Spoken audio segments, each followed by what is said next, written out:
Well, what we do in L&P is we issue permits, building permits.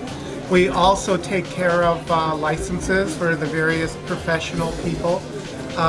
We also collect money with the accounts receivable unit for buildings and safety engineering. We have some special things now. We can pay by PayPal for certain of the licenses. We can also handle any transactions here. We do our annual billing. There are billings for mechanical licenses, and we do those, as well as annual inspection invoicing. And property maintenance issues are all taken care of. The billing for property maintenance issues are all taken care of here. Let's see, and we take care of billing problems. We're also the central point for when people have questions about this department. Our staff knows basically where to direct people, and we take care of the billing problems here and questions regarding inspections and re-inspections. We direct people to the correct person who can help them.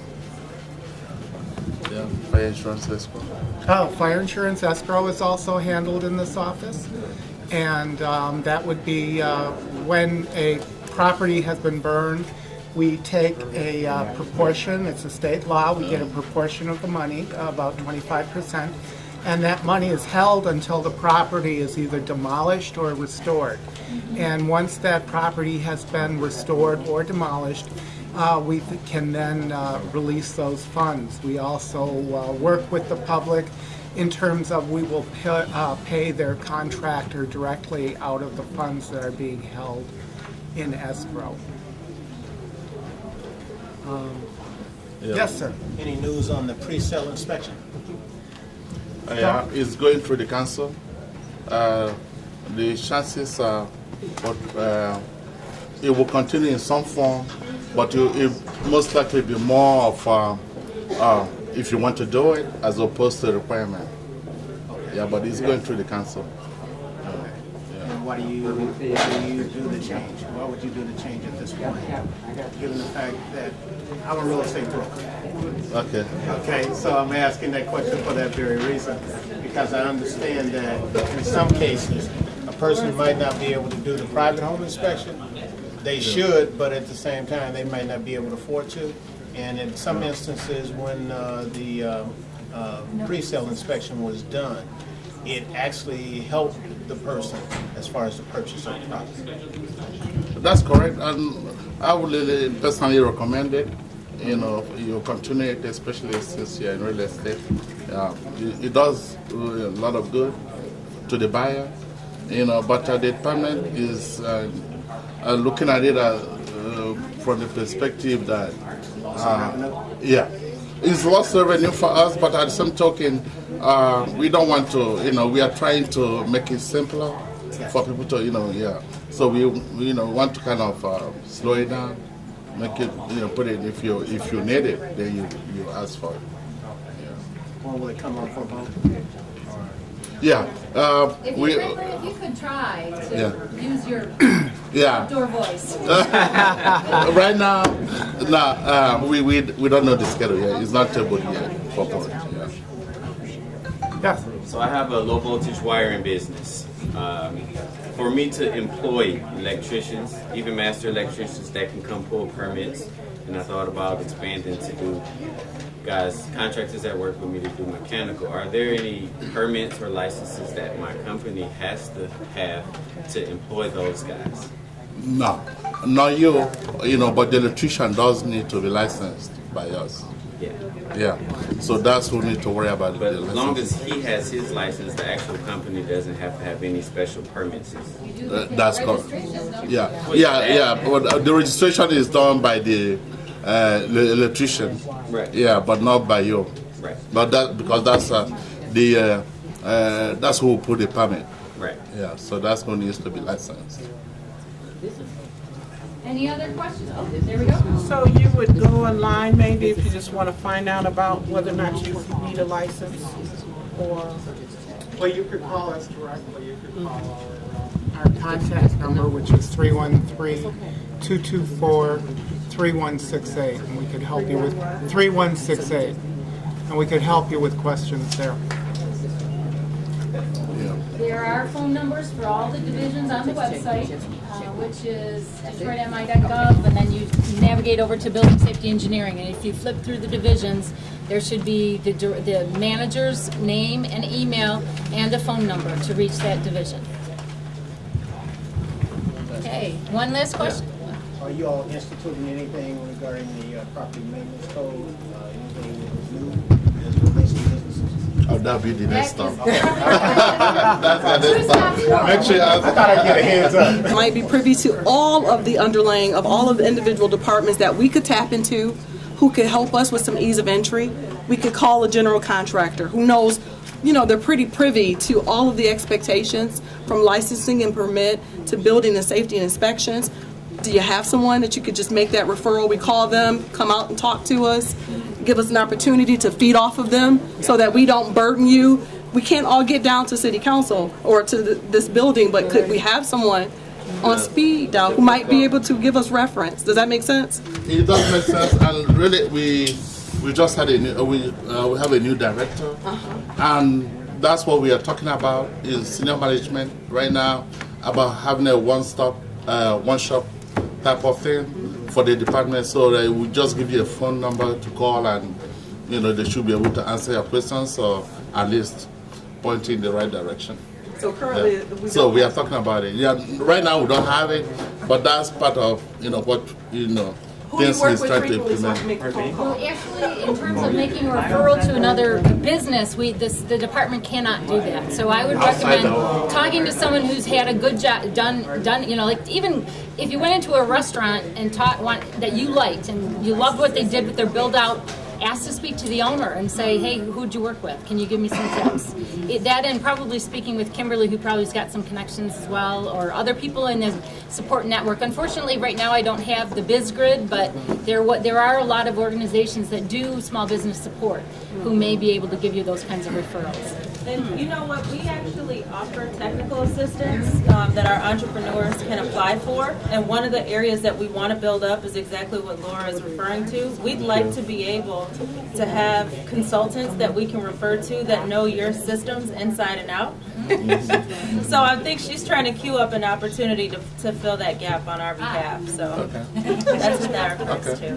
Helen is the right person Is to there, talk to. I mean, do you guys have an affiliation with any of the general contractors associations that we should reach out to? Any trade associations that deal with licensed builders? No, but we do have a list. We do have a list of all the contractors that are registered with us. A list of contractors, I'm sorry. That are registered. to work in this area. Oh, okay. So that doesn't That quantify might how be a they start. do, but that at least says who has permission to do that. That's great. Yeah, and where do we find that list? Where do we find that list? Is it on the website? No, not right now on the website. We have to clear that with law department. Okay. I could get that and try to email Yeah, it to you. but Henry can get that. Yeah. Okay. Thank you, Helen. Thank you all. Very much. Nice Thank you. meeting you guys. That's The Business License Center used to be downstairs on the first floor for many years. This year, it was brought up to the fourth floor, so there was less running around back and forth for our customer. Yes. Oh, this is, Yes. oh, that's very nice. Yes. Right. So, depending on the type of business you have, you may be required to have a business license. So that's why I thought it would be for the end of the tour. And I'll let the ladies here introduce themselves and explain more about a business licensing. Supervisor Ms. Fife. I have a small packet. May not be enough for everyone, but it depends on what kind of business that you're interested in. I should take it and pass one. Depending on what kind of business you're interested in. Thank you.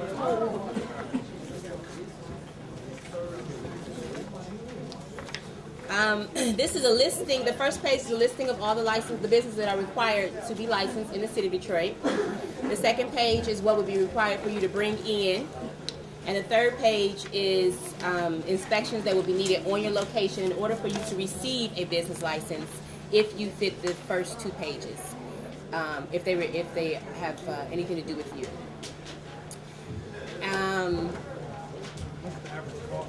Most of the fees are online. The fees can range from $46 to over $1,000. But you can look online at the City of Detroit's website, Buildings and Safety's website, under business licensing.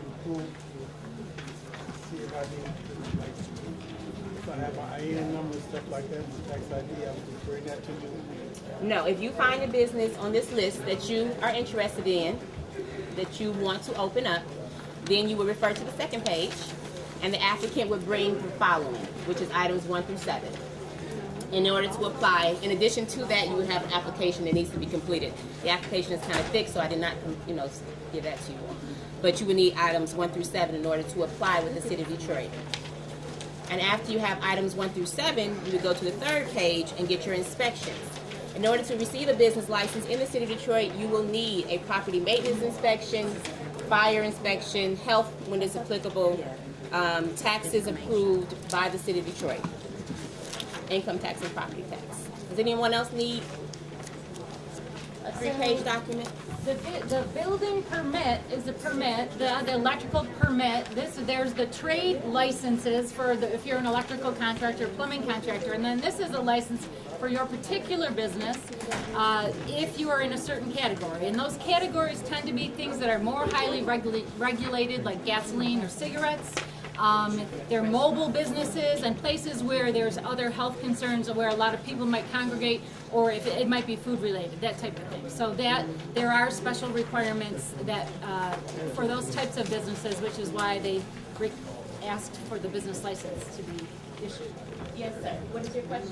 The service industry where it comes to the customer provide a service, would that be individual? It depends on which kind of service. You have to be very, very clear with me. Okay. There's no license needed for that. No. Vending license, vendors would be including the hot dog vendors that you see outside, those type of vendors. Any vendor that you want to sell on City Detroit sidewalks. Did you have another question? What did you say about? I missed that. That's what I was. What is that? Vending. He was asking about the vendors. Yeah. Vendors would be like the ice cream trucks that you see in your neighborhood, your hot dog carts that you see around, anything that you are trying to sell on City Detroit sidewalks. You can go from place to Well, we place. have more information. That's what you're interested in. I can give you a little more information about that. Yeah. Thank you, Ms. Payne. Did you have a question? I'm sorry. Okay. Okay. Ms. Fife will be able to help you with that one. She'll give you some information on that. Yes, sir. I'm in the bar and grill space. Is Okay. your bar and Class C license, that's separate from a liquor license? No, that is. That is a liquor license? Yeah. Okay, so one can't obtain a liquor license through the City of Detroit? No, you're going to get your liquor license through the state, and then you're going to bring that to us in order Okay. to apply for your bar. So they are issuing liquor license through it. I don't know if they're still giving them out right now. See, I was told they weren't. so I heard they weren't also, and that you have to lease them and Right. buy them from someone that you know. Okay, From what I that's on the state understand, they level. have, yeah, it's a state level. I got you, okay. But we don't have any. No, I would buy one if I did. No, just kidding. You have a question, sir?